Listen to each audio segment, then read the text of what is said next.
நம்மோடு பத்திரிகையாளர் திரு சுவாமிநாதன் இணைந்திருக்கிறார். வணக்கம் சார். வணக்கம்.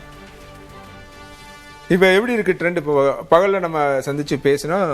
இப்போ நிலைமை 106 இடங்களில் கிட்டத்தட்ட அதே இடத்துல அது ஃப்ரீஸ் ஆகிடுச்சு. 106 இடங்கள் அப்படின்னு இருக்குது. திமுக 74 இடங்கள், திமுக கூட்டணி 74, அதிமுக கூட்டணி 54 அப்படின்ற இடத்துல இருக்குது. இதோட அடுத்த கட்ட நகர்வு வாட் நெக்ஸ்ட்? என்ன அடுத்து நடக்கும், என்ன நடக்க போகிறது? இல்லை, விஜய் அவர்கள் எதிர்பார்த்ததை விட ஒரு பெரிய வெற்றி அப்படின்னு நான் இதை பார்க்குறேன். 106 என்கிற எண்ணிக்கை இருந்தாலும் அந்த மேஜிக் நம்பர் என்பது 118க்கு இன்னும் ஒரு சற்றேறக்குறைய ஒரு 12 இடங்கள் தேவை நிலை இருக்கிறது. இது அவர் ஆதரவு தாங்கன்னு கேட்க வேண்டிய சூழலே இருக்காதுன்னு நான் பார்க்குறேன் சார். ரொம்ப முக்கியமாக காங்கிரஸ் வாலண்டியராக போய் ஆதரவு கொடுப்பாங்க அப்படின்னு நான் நினைக்கிறேன். தற்போது வரை காங்கிரஸ் 5 இடங்கள்ல முன்னிலை அப்படின்றத பார்க்கிறோம். அந்த 5 இடங்கள் முன்னிலை என்பது நம்ம கிட்டத்தட்ட அதை எதோடு பொருத்தி பார்க்க வேண்டியிருக்குன்னா, கடந்த 2011 காலகட்டத்தில் திமுகவிடம் 63 தொகுதிகளை வாங்கினாங்க. பஞ்சபாண்டவர்கள் 5 பேர் கரை சேர்ந்தாங்க. இப்ப பாருங்க, ஆட்சியில் பங்கு வேணும், அதிகாரத்தில் பங்கு வேணும், 28 இடங்கள் வாங்கினாங்க. அதே எண்ணிக்கையில் 5 கொண்டு மீண்டும் நிறுத்தியிருக்காங்க. அப்ப கிட்டத்தட்ட டிஎம்கே அலையன்ஸுக்கு ஒரு பெரிய லாஸா காங்கிரஸ் கொடுத்த 28 மாறி இருக்கு அப்படிங்கிறதும் இது நமக்கு காட்டுது. ஸோ அப்போ அந்த 5 இடங்கள் என்கிற ஒரு எண்ணிக்கை ஒன்று. பாட்டாளி மக்கள் கட்சி போன்ற கட்சிகள் இவங்க அதிமுக அணியில ஜெயித்திருந்தாலும் கூட தொடர்ந்து இவங்களுக்கு எனக்கு 2 கேள்விகள். நீங்க சொல்ற மாதிரி காங்கிரஸ் 5 இடங்களோட ஒருவேளை தாவேக்காக்கு போகுது அப்படின்னா பாஜக இதை எப்படி பார்க்கும்? தமிழக வெற்றி கழகம் காங்கிரஸோட கூட்டணியில இருக்கிறத பாஜக ரசிக்குமா? இல்ல, நிச்சயமா ரசிக்க மாட்டார்கள். பாஜக இப்போ ஒரு 10 சீட்டை எடுத்திருந்தாங்கன்னா அந்த பிளே பண்ணுவாங்க. ஒரே ஒரு இடம் தான் அவர்களுக்கான முன்னிலை இருக்கிறது. அது வெற்றி வாய்ப்பா கூட மாறி இருந்ததை பார்த்தேன். அந்த ஒரு இடத்தை மட்டுமே வைத்துக்கொண்டு விஜய்க்கு அந்த ஒரு சீட்டு போய் சப்போர்ட் பண்ணி ஜெயித்து விட முடியாது, ஆட்சி கட்டிலுக்கு போய்விட முடியாது. அப்ப விஜய் என்ன நினைக்கிறான்னா, மக்கள் திமுக வேண்டாம் அதிமுக வேண்டாம்னு வாக்களித்தவர்கள் தான் இந்த 105 தொகுதிகளில் நமக்கு வெற்றியை தந்திருக்காங்க. அப்ப எஞ்சி இருக்கக்கூடிய தொகுதிகளுக்கு திமுக அதிமுக இல்லாத ஒரு சக்தி அப்படிங்கும்போது காங்கிரஸை ஏற்றுக்கொள்ளலாம். ராகுல் காந்தி கூட இப்ப வாழ்த்து சொன்னதா தகவல்கள் வருது. விஜய் வாழ்த்து சொல்லிருக்காரு, பிரதமர் மோடி வாழ்த்து சொல்லியிருக்காரு, ராகுல் காந்தி வாழ்த்து சொல்லியிருக்காரு. ஆமா, அந்த மாதிரியான தகவல்கள் வருது. இன்னொன்று, காங்கிரஸுக்கு நிபந்தனை இல்லாத ஆதரவு தருவாங்கன்னு தான் நான் சொல்றேன். நீங்க இப்ப அமைச்சரவையில பங்கு தாங்க, 2 அமைச்சர்கள் தாங்க, ஒரு அமைச்சர்கள் தாங்கிற இடத்தை காங்கிரஸ் இழந்துட்டாங்க. நீங்க கடந்த நான் கேட்கறது, காங்கிரஸோட தமிழக வெற்றி கழகம் இணக்கமாக அல்லது கூட்டணியோட போறாங்க, அவங்க கூட்டணியில் இடம் பெறலன்றதெல்லாம் வேற. அவங்களுக்கு இவங்க சப்போர்ட் பண்றாங்க அல்லது இவங்களுக்கு அவங்க 2 பேருமே மியூச்சுவலா போறாங்க அப்படின்னா அதனை பாஜக எப்படி அனுமதிக்கும் அல்லது ஏற்றுக்கொள்ளும்? அனுமதின்றது சொல்ல முடியாது எந்த அளவுக்கு அதை. ஏன்னா ஏற்கனவே இப்ப அவர் மீது விஜயை பொறுத்த வரைக்கும் ஒரு ஒரு ஒரு இணக்கமான சூழலை தான் அவர் பாஜகவோட இருக்காரு. ரொம்ப கடுமையான எதிர்ப்பை அவர் வெளிப்படுத்தலை இது வரைக்கும். நம்ம பார்த்த வரைக்கும் கொள்கை எதிரின்னு சொன்னாலும் கூட பெரிய அளவில் எதிர்ப்பை தெரிவிக்காத சூழல்ல காங்கிரஸோட இவங்க இன்னும் க்ளோஸா போறாங்க அப்படின்னா பாஜக அதை எப்படி? இல்ல, நீங்க கேட்டதை போல இப்ப பாஜகவுக்கு ஒரு 10 இடங்கள் இருந்து அவங்க பாஜகவோடு அவர் சேராமல் காங்கிரஸோடு போனா காங்கிரஸ் விட பாஜக எதிர்ப்பதில் ஒரு அர்த்தம் இருக்கலாம். பாஜக ஜெயிக்கிறது எண்ணிக்கை 1 என்கிற பொழுது அப்ப அந்த நகர்வு பாஜகவினுடைய கைமீறி பேர். நீங்க பாஜக பிளே பண்ணுவாங்க. அது எப்ப பிளே பண்ணுவாங்கன்னா, கடந்த காலங்களில் அவங்க ஒரு மாநிலத்துக்குள்ள கால் ஊன்றிட்டு தான் சில பிளே பண்ண முடியும். இப்ப அவர்கள் போய் அதிமுகவோட நீங்க போய் கைகோருங்க அப்படின்னு சொல்ல முடியாது. தேர்தல் ஆணைய கடைசி கட்ட இப்ப நிலவரப்படி பாஜகவுக்கு இது வரைக்கும் ஒரு இடங்களும் இல்லை அப்படின்றதான் நமக்கு தகவல். தமிழக வெற்றி கழகம் 108 இடங்கள், திமுக தனியாக 59 இடங்கள், அதிமுக 46 இடங்கள், பாட்டாளி மக்கள் கட்சி 5, இந்திய காங்கிரஸ் 5, IUML 2, CPI 2. இதுதான் இப்போ வரைக்குமான முன்னணி நிலவரங்களாக இருக்கு. அப்ப கிட்டத்தட்ட இது உங்களுக்கு நான் குறிப்பிட்டதை போல காங்கிரஸ் பாமக என்கிற ஒரு அணி இருந்தாலே இவரால் ஆட்சி தனிப்பெரும்பான்மையோடு அமைப்பதற்கான எண்ணிக்கை வந்துடும். அதுக்கு நீங்க இப்போ ஒரு திமுக அதிமுக இல்லாத ஒரு அணி என்கிற அடிப்படையில் தான் விஜய் அவர்களை ஒரு முதல்வர் வேட்பாளராக ஏற்றுக்கொண்டதை அவ்வளவு பேர் வாக்களித்திருக்கிறார்கள். இன்னொன்று, அவருடைய அரசியல் எதிரி திமுக, கொள்கை எதிரி பாஜக. அப்ப கொள்கை எதிரி பாஜக இங்கு சுழியமாக்கப்பட்டிருக்கிறது. ஸோ அவர் அந்த அடிப்படையில் பாஜக இதுல எந்த தலையீடும் செய்ய முடியாதுன்னு நான் பார்க்குறேன். இப்போ நீங்க பீகார்ல எல்லாம் அவங்க தலையிட்டாங்க, ஆட்சி கட்டிலுக்கே அவங்க வந்துட்டாங்க, நிதிஷ்குமாரை போய் தேசிய அரசியலுக்கு நகர்த்திட்டாங்க. அங்க எல்லாத்துக்கும் அடித்தளம் என்னன்னு நம்ம தேடி பார்த்தோம்னா பாஜக அந்த மாநிலத்தில் கால் ஊன்றி இருக்காங்க. தமிழ்நாட்டில் காலே ஊன்றல. அப்ப ஊன்றாத ஒரு விஷயத்தை அவங்க போய் பெரிய அளவில் இன்ஃப்ளூயன்ஸ் பண்ண முடியாது அப்படிங்கிறத நான் பார்க்குறேன். ஸோ இது விஜய்க்கான ஒரு தேர்தல் தான். வீசியது விஜய் அலை, அதை அவர் அட்வர்டைஸ் செய்திருக்கிறார் அப்படின்னு தான் நான் பார்க்குறேன். இப்போ இன்னொரு சொன்னீங்க, பாட்டாளி மக்கள் கட்சியை இவங்க கூட்டணிக்கு எடுத்துக்குவாங்க, உள்ள கொண்டு வருவாங்க அப்படின்னும் போதும் கூட அதிமுக கூட்டணியுடன பாட்டாளி மக்கள் கட்சி சேரும் போதே ஒரு மாநிலங்களவை உறுப்பினர் அப்படின்ற ஒரு டீல்ல தான் அவங்க உள்ள சேர்றாங்க.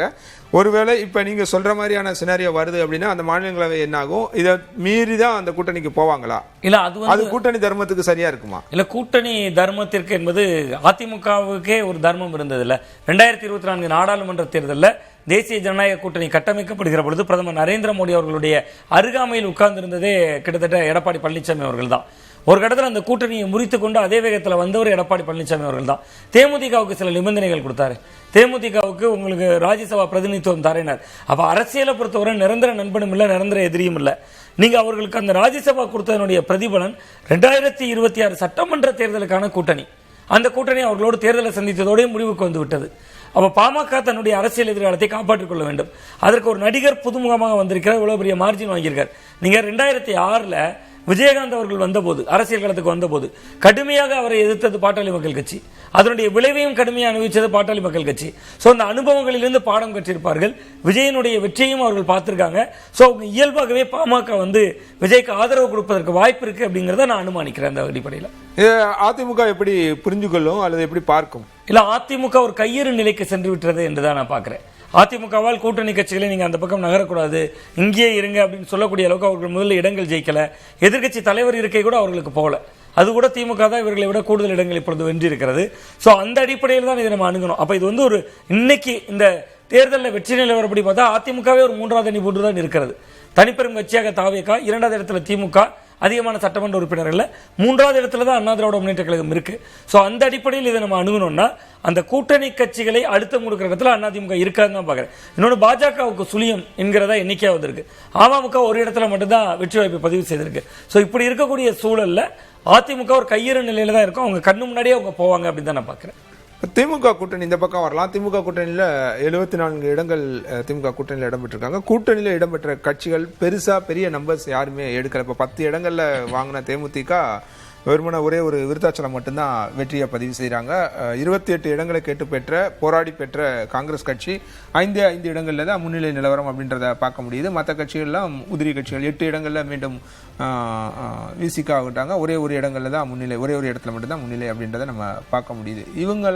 இவங்களோட நிலைப்பாடு தேர்தலுக்கு பிறகாக, இதற்கு பிறகாக இப்போ புதிய அரசு அமைய போகிறது அப்படின்னா அவங்களோட நிலைப்பாடு என்னவாக இருக்கும்?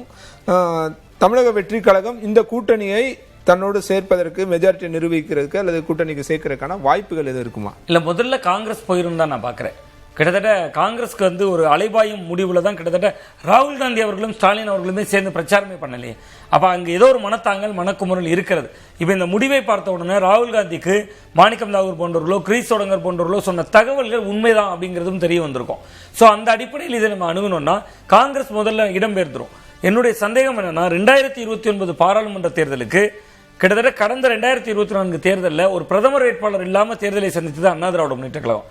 நான் நினைக்கிறேன் 2029 நாடாளுமன்ற தேர்தலில் ஒரு பிரதமர் வேட்பாளர் இல்லாமல் திமுக தேர்தலை சந்திக்க வேண்டிய சூழல் ஏற்படலாம். ஏன்னா கிட்டத்தட்ட காங்கிரஸ் இடம்பெயர்ந்து விட்டா அது காங்கிரஸ் ராகுல் காந்தியுடைய முகமாக இருக்கலாம். ஒருவேளை கம்யூனிஸ்டுகள் போன்றவர்கள் மட்டும் கடந்த கால அணுகுமுறையினுடைய அடிப்படையில் திமுகவோடு இருக்கலாம். தாவேகா பாஜகவை எதிர்க்குதா அப்படிங்கிற எதிர்ப்பு அரசியலாம் உன்னிப்பாக கவனிக்கலாம். மற்றபடி விசிகா போன்ற கட்சிகள் இன்னைக்கு 8 இடத்துல இருந்து ஒன்றுதான் வெற்றியா பதிவாகுதுன்னா, ஒன்றுதான் முன்னிலைன்னு பதிவாகுதுன்னா முழுக்க விஜய் அலை தான். அதனால இனிமேல் தமிழக அரசியல் களத்துல சிறு கட்சிகள் தங்களை காப்பாத்திக்கணும்னா அதுக்கு விஜய் போன்ற ஒரு சக்திக்கு பின்னாடி போகணுங்கிற சூழல் எழுந்திருக்கு. சோ அதனால டிஎம்கே ஏடிஎம்கே 2 அலையன்ஸ்லயுமே பெரிய மாற்றங்கள் இருக்கும் தான் பாக்குறேன். பட் விஜய் சேர்த்துக்குவாரா அப்படிங்கிற கேள்வி இருக்கு இனிமேல் சில கட்சிகளை. ஏன்னா 118க்கு தன் முதல் தேர்தலே 106, இது விஜய் எதிர்பார்க்காத எண்ணிக்கை தான் நான் நம்புறேன். கிட்டத்தட்ட அவர்கள் நினைத்திருக்கலாம் ஒரு 25% தாண்டுவோம், ஒரு 25-30 தொகுதிகள் வெல்லலாம். பட் மக்கள் ஏகோபித்த ஆதரவை கொடுத்திருக்கிறார்கள். சோ அவர் அந்த தனித்து வெற்றியின் சுவையை ருசித்து விட்டதால இனி பிற கட்சிகளை சேர்த்து அதை பங்கு கொடுக்க விரும்புவாரா அப்படிங்கிறது ஒரு கேள்விக்குறியாக இருக்கலாம். இல்ல, அதனால இப்ப எப்படியும் உங்களுக்கு 12 இடங்கள் தேவை இருக்குது. 12 சீட்டுகள் இப்ப இருக்க நிலவரப்படி 106 அப்படின்னு நம்ம எடுத்துக்கிட்டா கூட 12 இடங்கள் மேஜிக் நம்பரை ரீச் பண்றதுக்கு தேவை இருக்கு. அப்படின்னும் போது நீங்க சொல்றபடி காங்கிரஸ் அவங்களுடைய முதல் தேர்வாக இருக்கும் பட்சத்தில் அங்கிருந்து 5 இடங்கள் கிடைக்கும். அப்படின்னா கூட இன்னும் ஒரு 7 சீட் அவங்களுக்கு தேவை இருக்கிறது. அதுக்கு என்ன பண்ணுவாங்க? 7 சீட்டை பொறுத்தவரை பேசிக்கிட்டு இருக்க இந்த சூழல்ல உதகையில் போஜராஜன்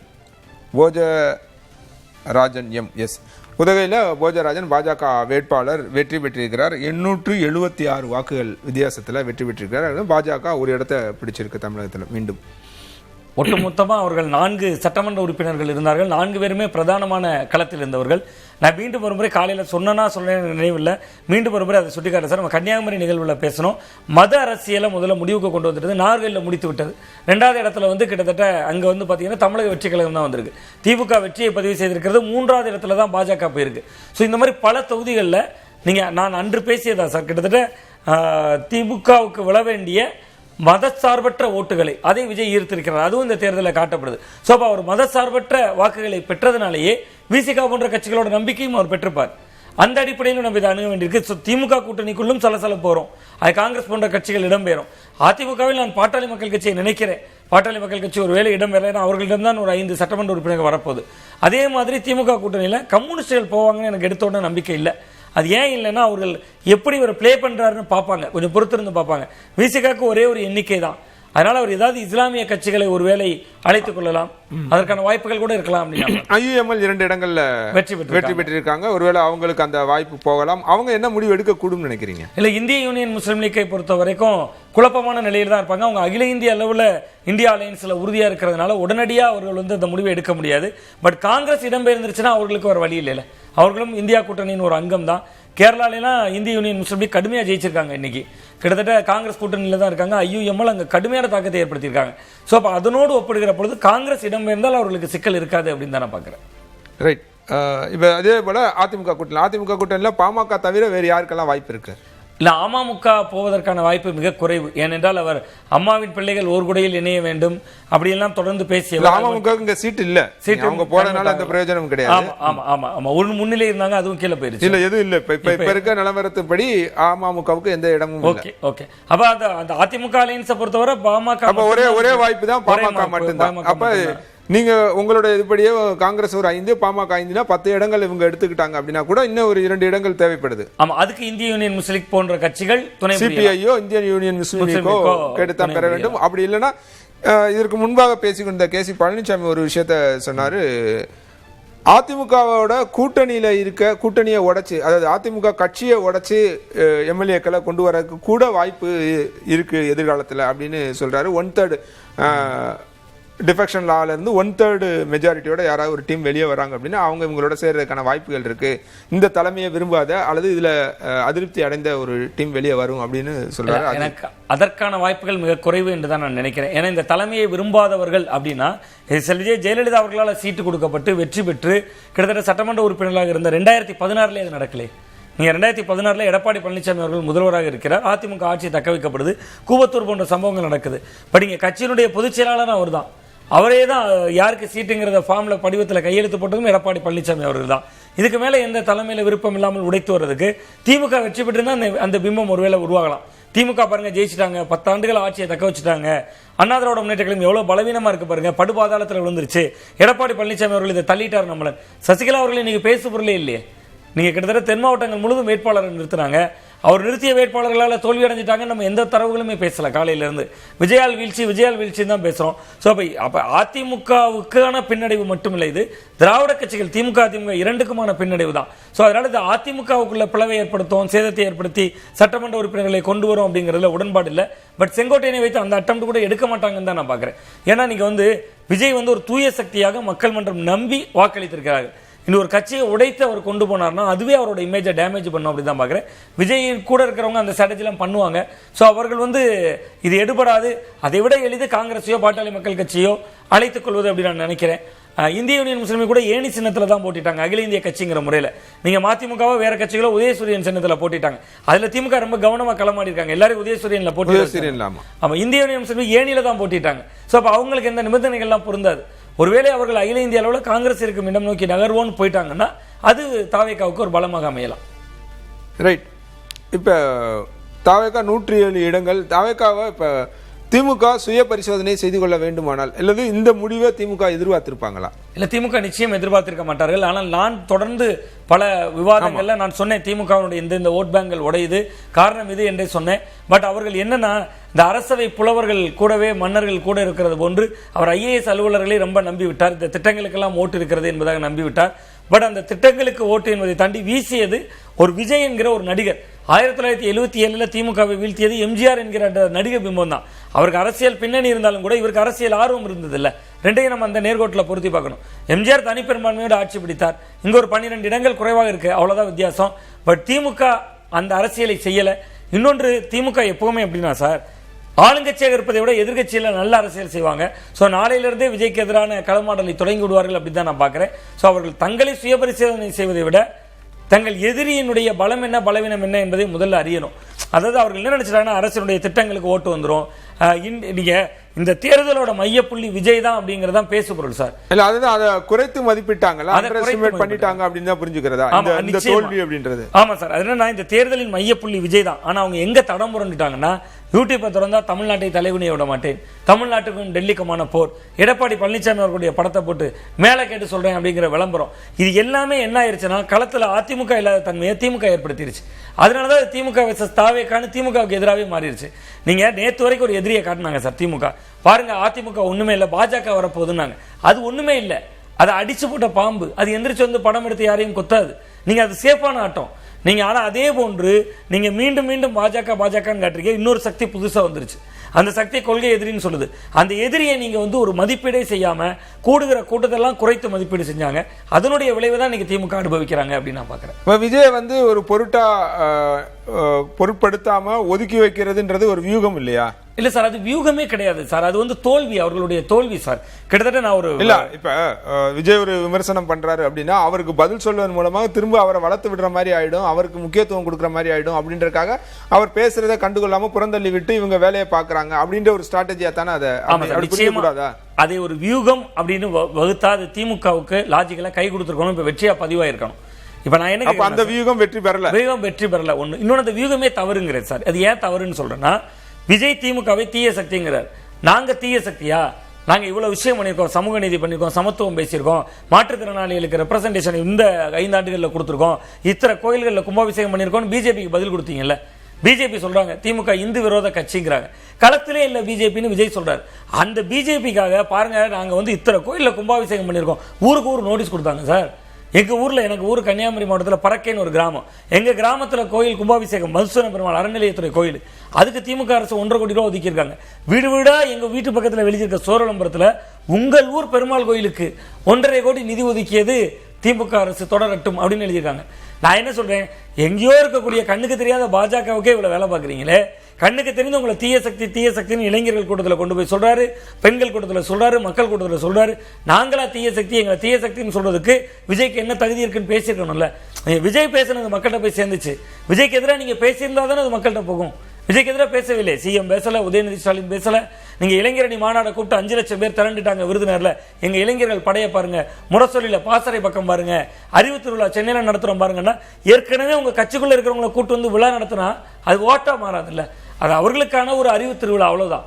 அதே தான் இன்னைக்கு திமுக அறுவடை கண்ணை கட்டிட்டு இளைஞர்கள் நம்ம பின்னாடி இருக்காங்க, அரசின் திட்டங்களுக்கு நம்ம பின்னாடி ஓட்டு போடுறவங்க இருக்காங்க அப்படின்னு நம்பிட்டாங்க அப்படின்னு தான் நான் பார்க்குறேன். விஜயை எதிர்கொள்வதில் திமுகவும் தோல்வி, அதிமுகவும் தோல்வி. அதனுடைய வெளிப்பாடு தான் இந்த ரிசல்ட்னு பார்க்குறது. அதிமுக ஒருபடி மேலேயே போயிட்டாங்க. அந்த பாருங்க கொடி பறக்குது, கூட்டணிக்கு பிள்ளையார் சொல்லி போட்டாச்சுன்னு ரொம்ப நார்மலைஸ் பண்ணிட்டார் அந்த கரூர் சம்பவத்தை.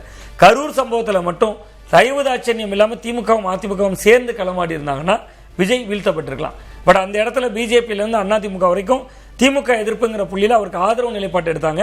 விஜய் அதில் வலிமை பெற்று விட்டார் அப்படின்னு தான் பார்க்குறேன். அப்படித்தான் புரிஞ்சுக்கணும்.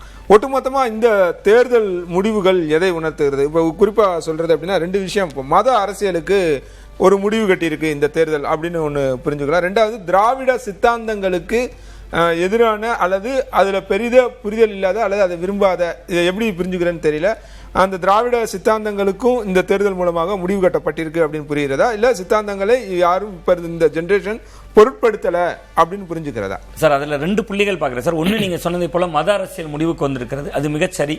அதான் நான் சொன்னேன், கன்னியாகுமரி போன்ற மாவட்டங்களில் பாஜக துடை தெரியப்பட்டிருக்கிறது. 5 தொகுதிகளில் தாமரையே நேரடியாக போட்டி வர்றாங்க. அவங்க ஒரு பரிசாத்த முயற்சி அதை பண்ணி பார்த்தாங்க, தோல்வி அடைகிறது. 2வது கேட்டது நீங்க கேட்டது திராவிட சித்தாந்தம். இப்ப விஜயும் சற்றேறக்குறைய பிறப்புக்கும் எல்லா உயிர்க்கும்னு வைக்கிறார். பெரியாரை கொள்கை தலைவராக அறிவிக்கிறார். ஆனா நிபந்தனைகளுக்கு உட்பட்டதுன்னு பெரியாருக்கு ஒரு கண்டிஷன் சப்ளை போடுறார்.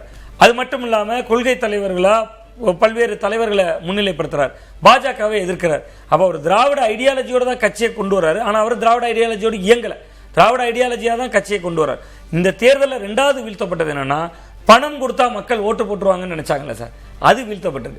இங்க தேர்தல் நேரத்தில், தேர்தலுக்கு சில மாதங்களுக்கு முன்பு சார், சில தேர்தல் தேதி அறிவிப்பதற்கு முன்பு பீகார்ல 10,000 ரூபா அந்த மாதிரி தமிழ்நாட்டில் எல்லாருடைய வங்கி கணக்குலையும் 5,000 ரூபா வருது. எல்லாரும் என்னடா எதுக்குறா ரூபா வந்திருக்குன்னா கோடை நிதிங்கிறாங்க. நீங்க கோடை வெயிலுக்காக கூடுதலாக 2,000 ரூபாய் சேர்த்தே போட்டிருக்கேன்னு முதல்வர் வீடியோல பேசுகிறார். அப்போ மக்களுக்கு அது மட்டும் இல்லாமல் ஓட்டுக்கு பணம் கொடுக்கப்பட்டது. திமுக தாவேக்காவும் சில தொகுதிகளில் கொடுத்தாங்க, நானே அதை பார்த்திருக்கிறேன், சில தொகுதிகளில் கொடுத்தாங்க. ஆனால் அவர்கள் கொடுத்தது விரல் விட்டு எண்ணக்கூடிய தொகுதிகள் கூட இல்லை. 5 விரல் வேணும் ஒரு கையில் என்னன்னா கூட. ஆனால் திமுக அதிமுக போட்டியிட்ட அனைத்து தொகுதிகளிலுமே கொடுத்தாங்க. அந்த பண அரசியலுக்கு மக்கள் முற்றுப்புள்ளி வச்சிருக்காங்க சார். அதுதான் இந்த தேர்தல் மிக முக்கியமான செய்தியை உணர்த்தது. ஒன்று, பண அரசியல் முடிவுக்கு வந்திருக்கிறது. இன்னொன்று, உனக்கு 5000 ரூபா போட்டுட்டேன், ஓட்டு எனக்கு பீகாரில் நடந்துச்சு, 10000 ரூபா போட்டாங்க, மக்கள் ஓட்டு போட்டிருக்காங்க. இங்கே 5000 ரூபா போட்டிருக்காங்க, மக்கள் வாங்கியிருக்காங்க. கோடை நிதினு அதுக்கு ஒரு விளக்கம் கொடுத்தாங்க பாருங்க. அதை மக்கள் கடுமையான அளவில் அதற்கு எதிர் மனநிலையில் இருந்திருக்காங்க. அதிமுகவும் திமுகவும் இந்த தேர்தலில் கற்றுக்கொள்ள வேண்டிய பாடம் ஒரு அலை என்று வந்திருக்கு. அந்த நேரத்தில் பணம் என்பது நிக்கல மக்கள் மன்றத்தில்ங்கிறது தெரியுது. மௌன புரட்சி அப்படின்னு சார் இதை நான் பார்க்குறேன். இது திமுக அதிமுக 2 கட்சிகளுடைய தோல்வி தான், திராவிட இயக்கங்களுடைய தோல்வி கிடையாது. ஏன்னா விஜயும் தாவேக்கா நான் திராவிட இயக்கங்களோட தோல்வி நான் சொல்ல வரல. திராவிட சித்தாந்தங்களை அல்லது சித்தாந்தத்தை இந்த ஜெனரேஷன் எந்த அளவுக்கு உள்வாங்கி இருக்காங்க. ஒருவேளை திராவிட சித்தாந்தமே விஜயையும் திராவிட சித்தாந்தத்துக்குள்ள கொண்டு வந்ததுனால இந்த அளவுக்கு ஒரு வெற்றியை கொடுத்திருக்காங்களா? நீங்க கேட்டதை போல திராவிட சித்தாந்தத்தை விஜய் தனக்கு அடைமொழியாக வைத்துக் கொண்டார். ஆனா அவர் திராவிட சித்தாந்தத்தை கொண்டு போய் கீழே சேர்க்கல, எங்கேயும் பேசவும் இல்லை. அவர் விஜய் என்கிற முகம். அந்த வகையில் நீங்க கேட்ட கேள்வியின்படி திராவிட சித்தாந்தம் என்கின்ற ஒன்றுக்கு ஒரு ஓட்டு திரள் என்பது இல்லாமல் ஆகிவிட்டது. அதுதான் இந்த களம், அதுதான் இந்த களம் நமக்கு உணர்த்துது.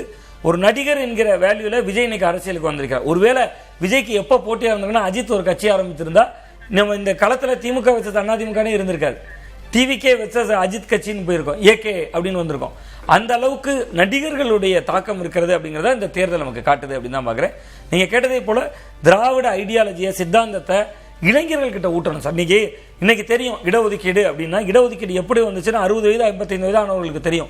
இன்னைக்கு இருக்கிற தலைமுறை அந்த பலனை மட்டும் தான் அனுபவிக்கிறாங்க. இல்ல அதுதான் கேட்கிறேன், அது எங்க அந்த தோல்வி எங்க நடந்திருக்கு, அதுக்கு யார் பொறுப்பு? இல்ல அதற்கு கிட்டத்தட்ட திராவிட கட்சிகள் இரண்டுமே நம்ம பொறுப்புக்குள்ளாக்கணும். திமுக அதிமுக நீங்க கிட்டத்தட்ட 7.5% இடஒதுக்கீடு அதிமுக அப்படில கொடுக்குறாங்க சார். அந்த 7.5% நீட் விலக்கு அப்படிங்கிற வர்றப்ப 7.5% கொடுக்குறாரு. அரியர் டு ஆல் பாஸ் போடுறாரு. இங்க அப்படியே திமுக வந்தீங்கன்னா புதுமை பெண் திட்டம் 1000 ரூபாய், தமிழ் புதல்வன் திட்டம் 1000 ரூபாய். இல்ல இத்தனை திட்டங்கள், இத்தனை வளர்ச்சி பணிகள், வளர்ச்சி திட்டங்களை கொடுத்துமே திமுகவை மக்கள் ஏற்றுக்கொள்ள அப்படின்னா அதை எப்படி புரிஞ்சுக்கிறது? அது விஜய் என்கிற ஒரு நடிகரின் மீதான பிம்பம் சார். அது இவர்கள் எப்படி உடைத்திருக்கணும்னா, கடந்த கால வரலாறு நமக்கு பள்ளிக்கூடங்களையாவது சொல்லி தந்திருக்கப்பட்டிருக்கணும்ல, கல்லூரியில் ஒரு பாடமா சேர்த்திருக்கணும். இந்த சமூக நீதியினுடைய வரலாறு நம்ம இன்னைக்கு தந்தை பெரியார் அப்படின்னு ஒரு பாடத்தை படிக்கிறோம்.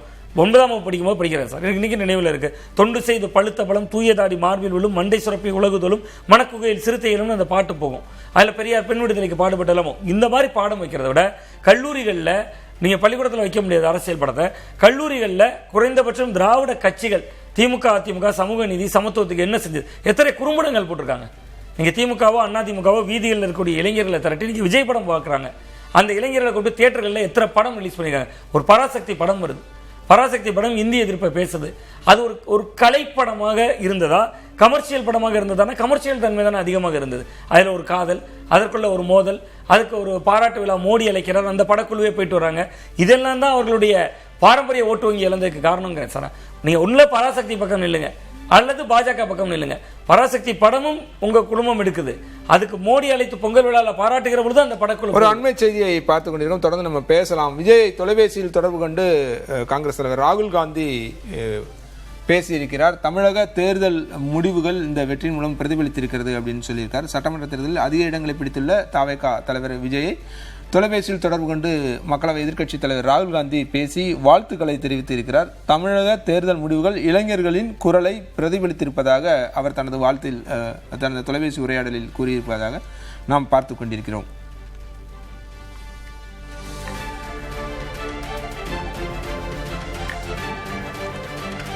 பிரதமர் நரேந்திர மோடி விஜய்க்கு வாழ்த்து தெரிவித்திருந்தார். அதைத் தொடர்ந்து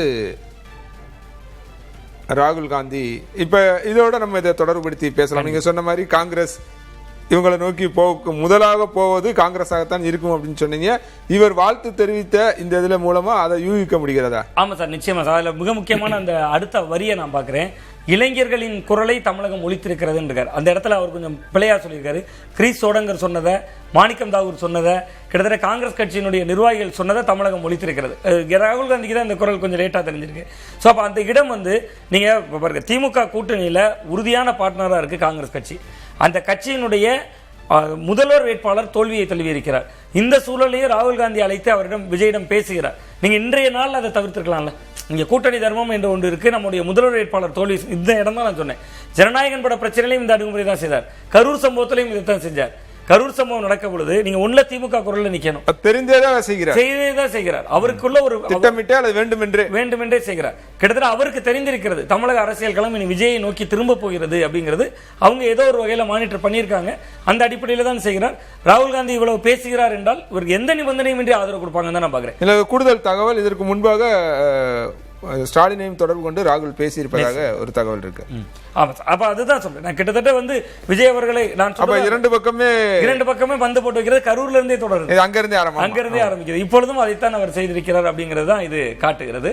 சோ அந்த அடிப்படையில் இதை பார்க்கிற பொழுது கிட்டத்தட்ட தமிழக அரசியல் களம் ஒரு புதிய பாதையை நோக்கி பயணித்திருக்கிறது. அந்த பாதை என்பது இனிமேல் விஜய் தவிர்க்க முடியாத சக்திங்கிறத நமக்கு உணர்த்துது. நிறைவா இதோட அடுத்த கட்டம் எப்படி இருக்க போகிறது? அடுத்த 5 ஆண்டு காலம் ஒரு தமிழக வெற்றி கழக தலைவர் விஜய் தலைமையில் ஆட்சி நடக்க போகிறது அப்படின்னும் போது எப்படி இருக்கக்கூடும், எப்படி இருக்கணும் சார்? அது ரொம்ப சவாலாக இருக்கும் சார். விஜய் நினைக்கிறார் தன் தலையில் கிரீடம் வைக்கப்பட்டிருக்கிறதுன்னு. ஆனால் அது அவருக்கு போக போகத்தான் தெரியும் அது முள் கிரீடம் என்று. ஏன்னா கிட்டத்தட்ட முன் அனுபவம் எதுவுமே இல்லாமல் களத்திற்கு வந்தவுடன் ஒரு முதல்வர் இருக்கை கிடைத்து விட்டது. அரசியல் என்பது நீண்ட நெடிய பயணம். மக்கள் அவர் மீது அபரிவிதமான நம்பிக்கை வச்சிருக்காங்க. மக்களிடம் நம்பிக்கையை பெறுவது ஒரு பிரபலத்திற்கு எளிது. ஆனால் அந்த நம்பிக்கையை தக்க வைக்கிறதா ரொம்ப கஷ்டம். ஸோ விஜயனுடைய தேர்தல் அறிக்கையை கூட நான் தொடர்ந்து பேசுறது உண்டு சார். ஒருவேளை வெற்றி பெற மாட்டோம் என்று கணித்து கூட அவர் தேர்தல் அறிக்கை விட்டாரான்னு நான் சந்தேகப்பட்டிருக்கிறேன். ஏன்னா பெண்களுக்கு திமுக 2000 எடப்பாடி பழனிசாமி 2000 இவர் 2500 சொல்றாரு. மாமன் சீருங்கிறார். தாலிக்கு தங்கம் திரும்பி சொல்றாரு. ஒரு காப்பீடு திட்டத்தில் 25 லட்சம் ரூபாங்கிறார். ஒரு கிராமத்துல 10 பேர் பயன்பெற்றாங்க. உங்களுக்கு பட்டு சேலைங்கிறார்.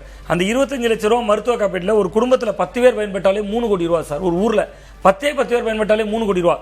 எம்எல்ஏ நிதியே 3 கோடி தான் ஒரு வருஷத்துக்கு. அப்ப அதெல்லாம் ஒரு அபரிவிதமான வாக்குறுதிகளை கொடுத்து விட்டார். பட் விஜய் இதெல்லாம் வாக்குறுதியா கொடுத்தாருன்னு மக்களுக்கு தெரியாது. அதான் இருக்கிற முரண். எதிர்பார்த்ததா தெரியல. வாக்குறுதியை பார்த்து அதை பார்த்து ஓட்டு போட்டதாவும் இல்ல. நீங்க திமுகவுக்கு தான் வாக்குறுதியை பார்த்தாங்க. அங்க பாருங்க பிரிட்ஜ் கிடைக்க போதுன்னாங்க. அதிமுகவை பார்த்து இங்க பாருங்க 8000 ரூபாய் கூப்பன் கிடைக்க போதுன்னாங்க. இன்னும் எங்க வீடுகள்ல எல்லாம் பாத்தீங்கன்னா சார் அதிமுக அந்த 10,000 ரூபாய் செக் மாதிரியே ஒன்று அடிச்சு கொடுத்தாங்க கிராம பகுதியில். அதை பத்திரமா வச்சிருக்காங்க. ஆட்சிக்கு வந்தா இதை காட்டினாதான் ரூபா தருவாங்களாம் அப்படின்னு. சோ அந்த மாதிரிலாம் இருந்தப்ப விஜய் மீது எந்த எதிர்பார்ப்பும் இல்லாமல் அவர் சொன்னது மாதிரியே மற்றவங்களுக்கு வேண்டுமானால் எலெக்ஷன் நமக்கு இது எமோஷன் சொன்ன மாதிரியே ஒரு எமோஷனலா மக்கள் வாக்களித்திருக்கிறார்கள். விஜய் முன்பு பல சவால்கள் இருக்கிறது. அதை அவர் எப்படி எதிர்கொள்ள போகிறார் என்பதை காலம்தான் பதில் சொல்லும். பட் திமுக தீவிரமாக எதிர்ப்பு அரசியல் செய்வாங்க. அதிமுகவும் அதற்கு ஈடு கொடுத்து செய்ய வேண்டிய கட்டாயத்துக்கு தள்ளிவிடப்பட்டிருக்காங்க. விஜயோட கேம்பெயின் அந்த பிரச்சார வியூகம் வெற்றி பெற்றது அப்படின்னு சொல்லலாமா? ஆமா, நிச்சயமா 100% வெற்றி பெற்றிருக்கிறது. அவர் ஒரு நாள் வந்தார், ஒரு நாள் வரவில்லை என்றெல்லாம் நாம் பேசிக் கொண்டிருந்தோம். கிட்டத்தட்ட 14 நாட்கள் தான் அவர் ஒட்டுமொத்தமாக பிரச்சாரம் செய்தார். விருதுநகர்ல இருந்து ஒரு நண்பர் அழைத்திருந்தார், ஒரு வழக்கறிஞர். அவர் அடிக்கிறபோது எங்க மாவட்டத்துக்கே வந்ததில்லை, என் தொகுதியில விசில் லீடிங்ல போயிட்டு இருக்குன்னு பதற்றத்தோடு சொன்னார். இப்படிதான் தமிழ்நாடு. நான் அதை தான் சொன்னது உண்டு தொடர்ச்சியா. அவர் கன்னியாகுமரியில இருந்துட்டு வணக்கம் காரைக்குடின்னு சொன்னார் சார். கன்னியாகுமரியில் பிரச்சாரத்துக்கு வந்துக்கிறார். காரைக்குடியில் டைம் முடிஞ்சிருச்சு. சீமான பாருங்களேன் களத்தில் 2 சொல்றாரு. என்ன 2 கேஸ் போடுவியா, 2 கேஸ் போடுங்கிறார் போலீஸ்காரர்கிட்ட. ஆனா இவர் கன்னியாகுமரியில இருந்து காரைக்குடியை நோக்கி திரும்பி 235 கிலோமீட்டருக்கு அந்த பக்கம் வணக்கம் காரைக்குடிங்கிறார். நான் அடுத்த நாளே சொன்னேன் வணக்கம் காரைக்குடின்னு விஜய் சொன்னதை காரைக்குடிக்காரர் ஸ்டேட்டஸ் வைக்கிறான்னு. நண்பர்கள் பல பேர் ஏத்துக்கல. அது எப்படி விஜய் காரைக்குடியை வணக்கம்னு கன்னியாகுமரியில் சொன்னா அது ரியாக்ட் ஆகும். ஸோ அது போன்று அவர் பிரச்சார வியூகம் அத்தனையிலும் வெற்றி பெற்றிருக்கிறார். ஒருவேளை விஜய் ரெகுலரா மக்களை சந்தித்திருந்தா அவர் ரொம்ப நார்மலான அரசியல்வாதியாக இருப்பார். அவர் அரிதிலும் அரிதாக சந்தித்ததுதான் அவரை அரிதாக வெற்றி பெற வைத்திருக்க. இன்னொரு முக்கியமான வாக்குறுதி கொடுத்தாரு சார். ஜெயிச்ச பிறகு முதலமைச்சராக கிராமமா வர வீடு வீடா வரேன்.